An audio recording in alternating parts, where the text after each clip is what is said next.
¿Por qué tenemos que hablar en este momento de sistemas electorales en nuestro país? Pues muy sencillo, me parece que ahora sí que acudiendo a lo que nos dice nuestro artículo 40 de la Constitución Política de los Estados Unidos Mexicanos, es que estamos constituidos en una república representativa democrática federal compuesta por estados libres y soberanos. Y luego nos vamos a lo que nos dice el artículo 7 de la Constitución Política del Estado, y nos dice que la soberanía del Estado reside esencialmente y originariamente en el pueblo, y de ahí emana el poder público.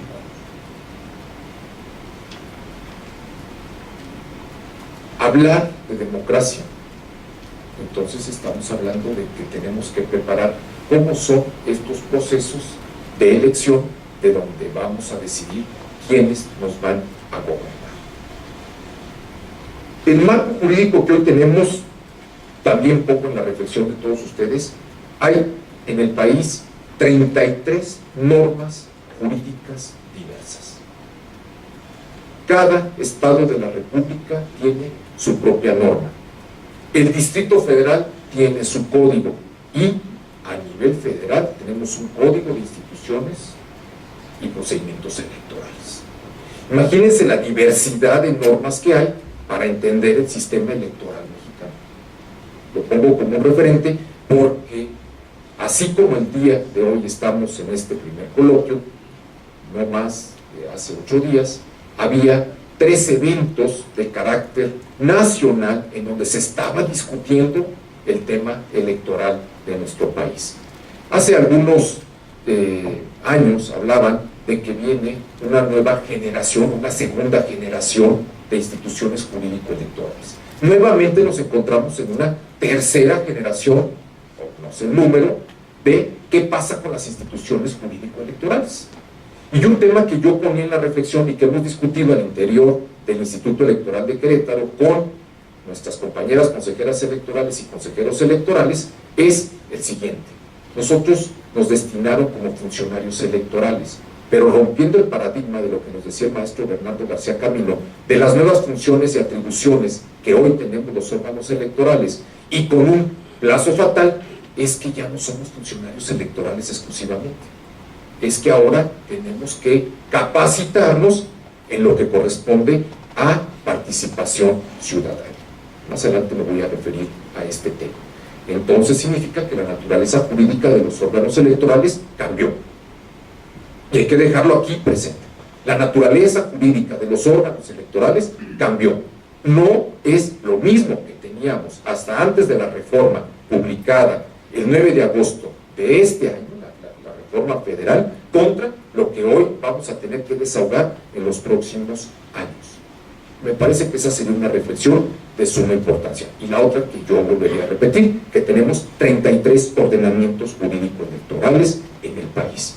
Es decir, que una sola institución tiene diversos puntos de vista de cómo se puedan entender. Y es precisamente en los estados de la República donde han emanado diversas disposiciones que a nivel federal después se regulan o después se adicionan. Los que hemos estado involucrados en esta materia, recordemos que el primer estado de la República en regular la institución jurídica de precampañas lo fue Baja California. Ahí fue donde se reguló en primera ocasión la institución jurídica electoral de precampañas. Fue la reforma electoral del año 2007, en donde el artículo 116 y desde luego el 41 y desde luego la reforma al Código de Instituciones y Procedimientos Electorales regulan las precampañas. Pero en las entidades comienza esta nueva generación de instituciones a ponerse en sus ordenamientos electorales. ¿Qué decir sobre este tema que hoy traemos a la mesa en cuanto a plebiscitos y referendos? También de igual manera, en las entidades federativas se han realizado estos eventos, estas formas de participación de los ciudadanos, y es hasta el año pasado donde a nivel federal se pone un plazo perentorio para poder regularlo en los estados y en el Distrito Federal, que vence el próximo mes de agosto, el día 10. Hay que tenerlo presente, y aquellos que están interesados en esta materia, hay que ver qué va a suceder, cómo se va a regular este tema en las 33 normas jurídicas que existen en nuestro país. Pero más aún, el año que entra tenemos elecciones locales, y creo que el hecho de que nos inviten a platicar es que también nos compartamos con ustedes qué es lo que sucede. En la ciudad de Guanajuato, la pasada semana que discutíamos estos temas con los presidentes de los órganos electorales, la consejera presidenta del Instituto Electoral de Aguascalientes planteaba lo siguiente: ¿y qué voy a hacer? Porque resulta que ya tengo en puerta 2 ciudadanos que quieren participar como candidatos independientes. Pues definitivamente no pudimos contestar, porque a esa mesa no estaba la compañera presidenta de Zacatecas, y el compañero de Quintana Roo nos dijo todavía no está publicada la norma y todavía no tenemos mucha claridad qué vamos a hacer. Entonces, la invitación a este grupo que nos reunimos es cómo vamos a ir regulando y qué va a pasar en los próximos procesos electorales en estas entidades federativas. En Aguascalientes, en lo particular, ¿cómo lo va a resolver? ¿Qué van a hacer con esos 2 ciudadanos? Porque inicia el proceso electoral en Aguascalientes el próximo 12 de diciembre, y al igual que lo tendrán en Chihuahua. De manera urgente decíamos, bueno, tenemos que debatir este tema y tenemos que sentarnos con el Tribunal Electoral del Poder Judicial de la Federación, con nuestros amigos cercanos de los órganos electorales jurisdiccionales que hay en el país, para ver qué le damos, por dónde vamos a resolver estos temas, porque atinadamente no podemos perder de vista la última reforma constitucional, también de trascendencia, el artículo 1º, publicada el año pasado, que en el caso particular del Instituto Electoral de Querétaro ya la hemos puesto en práctica. Si me permite mi compañero consejero electoral, secretario ejecutivo, mis compañeros consejeros electorales, compartir cómo hemos aplicado esa reforma en el proceso electoral del año 2012. Concreto, nos llega la lista de diputados, la lista de candidatos a diputados por el principio de representación proporcional. Dos fuerzas políticas solamente presentan 3 candidaturas. Y entonces la ley nos habla de que tienen que ser 10. Y si se nos atraviesa esta reforma del artículo 1º, pues lo que discutimos al interior del Consejo era, pues vámonos a dar protección amplia a los derechos que tienen los ciudadanos de registrarse como candidatos. Al final de cuentas, el perjuicio viene siendo para el partido político si no registra mayor número de candidatos.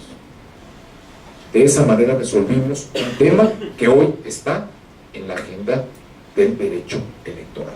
No fue impugnado, no supimos qué hubiera pasado, pero bueno, lo comparto con ustedes porque es importante saber que esa reforma constitucional nos obliga a todas las instancias administrativas, jurisdiccionales, a atenderlo en lo más amplio. No queda limitado. De tal manera que ¿a dónde vamos con el fortalecimiento de nuestras instituciones electorales? En un panorama muy concreto, diría que, lo mencionaba hace un momento, tenemos que entrar a la profesionalización, a la transparencia, que aquí algo se tocó, y a las reformas electorales que corresponden. Me refiero al primero. ¿Qué significa este tema de profesionalización?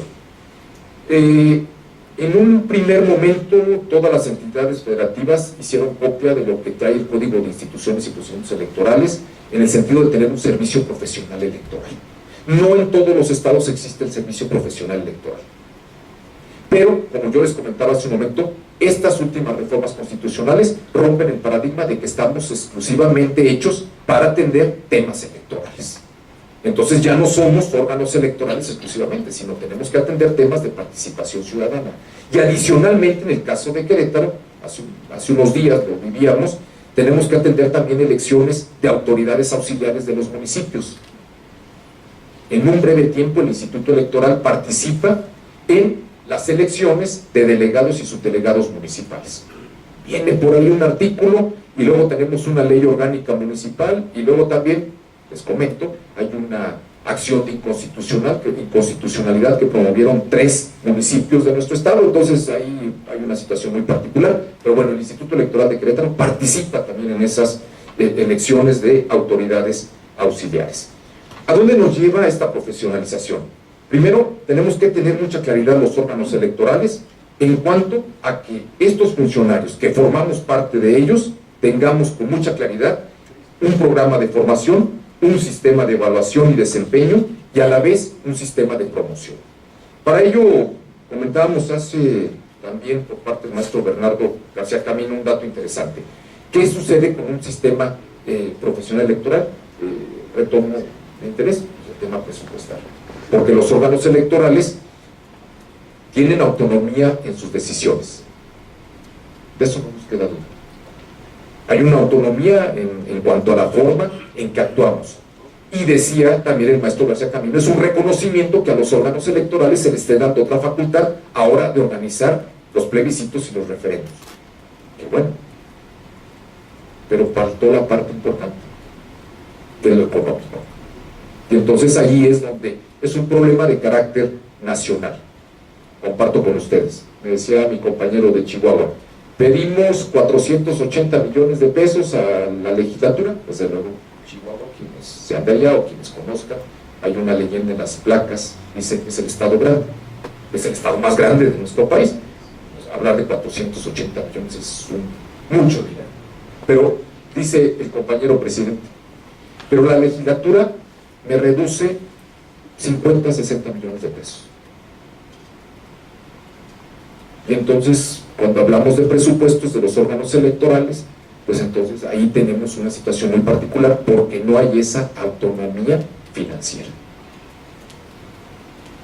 Un dato que solamente dejo ahí. Nos vamos aproximando a que los funcionarios electorales modifiquen su esquema de conocimientos y experiencias en relación a lo que ya hemos comentado, que tenemos que especializarnos en otra área del conocimiento, que es la participación ciudadana. Luego hablamos de transparencia. El tema de transparencia para las autoridades electorales es fundamental. Por ahí nos daban un estudio interesante de cómo nos ven a nivel nacional. A nivel nacional, los órganos electorales son valorados en razón a lo que resuelven, en razón a sus medios de impugnación que tienen sobre sus acuerdos y resoluciones, pero también en un dato muy importante, en relación a cómo está estructurada la información que proporciona a través de las páginas de internet. Nos hacían un comentario muy respetuoso, hay órganos electorales en los que entrar a su página de internet no hay datos. Para llegar a buscar el dato, pues nos lo ponen en PDF. Dice, cuando nos lo deberían de poner en Excel para que nosotros, los académicos, podamos estar haciendo la transferencia de resultados y no que nos tengan encriptada esa información y no podamos nosotros hacer algunos cruces de datos. Otro dato que es tema fundamental es, bueno, cuánto está gastando el órgano electoral. En algunas entidades federativas llegar a ese lugar es verdaderamente escondido o con letras muy chiquitas o no le puedes ampliar la fuente. Dice, de tal manera que el comentario que se nos hacía es que la transparencia en los órganos electorales es fundamental, porque viene añadido un tema fundamental. ¿Cuál es? Que nosotros nos encargamos de llevar a cabo la fiscalización a los partidos políticos. Entonces fiscalizamos el financiamiento público que se les otorga, el financiamiento privado, el autofinanciamiento, pero por otro lado, en tiempos electorales, que reflejó en gastos de campaña y gastos de pre-campaña. De tal forma que la transparencia va muy ligada a lo que el órgano electoral y los institutos políticos están proporcionando al propio organismo que los fiscaliza. Vamos ligados, hay un tema muy controvertido en la fiscalización, el coloquio lo trae dentro del tema, es hasta dónde los partidos políticos están conscientes de que también ellos están obligados a poner en sus páginas de internet toda la información necesaria de cuánto gastan y para qué gastan. Porque finalmente los partidos políticos reciben recursos públicos. Al recibir recursos públicos tampoco ellos están en el esquema como es las autoridades electorales o cualquier otra autoridad de gobierno. Cuando nosotros queremos hacer la compra de agua, de arrendamiento, nos sujetamos a un comité de adquisiciones, enajenaciones, arrendamientos y contratación de servicios. Así es en toda la administración pública, porque manejamos recursos públicos, pero en el caso de los partidos es diferente. Entonces también es un paradigma totalmente contrario a lo que hoy nos ocupa. Un tema de trascendencia, creo que esto es lo fundamental de mi exposición, es la reforma electoral. Recapitulo: está corriendo tiempo para que las legislaturas de los estados regularicen, adecúen, reformen las normas electorales. ¿Cómo va a quedar el plebiscito? ¿Cómo va a quedar el referéndum? Ahí está el tiempo corriendo. En el caso de Querétaro tenemos una ley de participación ciudadana recientemente publicada en el mes de agosto. Nosotros como órgano electoral estamos haciendo una revisión de la misma y estamos en un proceso de presentar una reglamentación para operar esa ley de participación ciudadana. Existe una ley de participación ciudadana aquí en el estado de Querétaro. Tenemos que volver a retomar a nivel nacional y a nivel local cómo está el contexto de nuestra norma. Es el único estado de la República que inicia proceso electoral 102 días antes de la jornada electoral. Es decir, estamos iniciando proceso electoral por ahí del 20 al 25 al 26, según la fecha de la jornada electoral, 20, 25, 26 de marzo del año de la elección. Pero por otro lado se nos juntan diversas actividades como lo son campañas, precampañas, registros de candidatos, entonces todo es muy corto. Tenemos que entrar al tema a nivel nacional. Los invito a que revisen cuál es el umbral que están utilizando los partidos políticos para poder tener acceso a una diputación, a una regiduría. El tema del financiamiento público es otro tema que está pendiente. Es un tema que está en la mesa de la discusión. Sí, se deja de entrar el financiamiento privado, se incrementa el financiamiento público o se quita el financiamiento público y solamente sea financiamiento privado. Temas controvertidos que están dentro del esquema del sistema electoral mexicano. ¿Y qué decir de la parte de los medios de impugnación? Los medios de impugnación es otro tema en el cual las autoridades electorales en el país tenemos una diversidad de instituciones, como pudiera ser este que nos comentaba el licenciado, como el Juicio para la Protección de los Derechos Político-Electorales del Ciudadano. En Querétaro no está regulado, no existe en la ley de medios de impugnación del Estado. En otras entidades sí existe el Juicio para la Protección de los Derechos Político-Electorales del Ciudadano. Un juicio que en un momento, en su génesis, era utilizado solamente para un trámite de la credencial para votar con fotografía. Y hoy en día, ese juicio es utilizado por ciudadanos, sobre todo en los tiempos de elección y cuando no son favorecidos por un partido político para ocupar un cargo de elección popular. Aquí dejaría mis comentarios, porque seguramente pudiera haber alguna pregunta, algún interrogante, y me encuentro a sus órdenes. Muchas gracias.